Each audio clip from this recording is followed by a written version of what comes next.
নমস্কার বন্ধুরা, আমি কল্পনা প্রতিদিনের মতো চলে এসেছি আরেকটি ব্লগ নিয়ে। দেখো কী বিধ্বস্ত অবস্থা, কী বিভৎস গরম।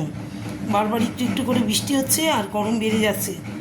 একবারে ঘেমে নিয়ে একসার রান্না করতে করতে একা হাতে কাটা বাটা রান্না করা, মানে আর ভাল লাগছে না। তার মধ্যে পায়ের ব্যথা, কোমরের ব্যথা, মানে সব ভগবান সব কিছু দিয়ে ভরিয়ে দিয়েছে। যে এগুলো নে তুই, তোরে দিলাম গিফট, এগুলো মানে ভগবানের পক্ষ থেকে আমার জন্য। পায়ে ব্যথা, কোমর ব্যথা, হাত সব ব্যথা।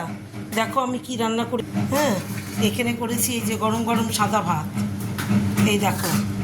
আর এখানে ডিম করে নিয়েছি আজকে, ডিম কষা, 4টে ডিম কষা করে নিয়েছি। আর এখানে করেছি টকের ডাল আমড়া দিয়ে, এই দেখো আমড়া দিয়ে টক ডাল, মুসুর ডাল পাতলা করে।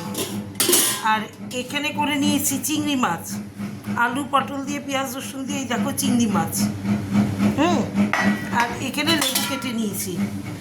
আজকের মেয়ের ব্যাস এইটুখানি। আজকের মেনুগুলো আমার এই, মানে কোনো রকম থোর বড়ি খাড়া বড়ি থোর, এই অবস্থা। আজকের মেনুগুলো হচ্ছে সেই গরম গরম ভাত, সাদা ভাত। হ্যাঁ, রান্না করতেই ভালো লাগে না।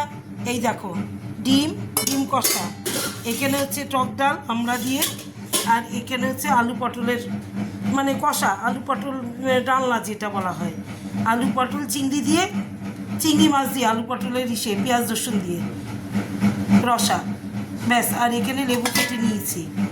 খেতেও ভালো লাগে না, রান্না করতেও ভালো লাগে না এখন। আর কী করবো বলো, এই আজকের মেনু আমার এই। যদি ভালো লাগে তোমাদের তাহলে কমেন্ট করো, হ্যাঁ, লাইক দিও, লাভ দিও। আর যদি ভালো না লাগে কিছু করো না, কিছু বলার নেই আমার। আর রাখি।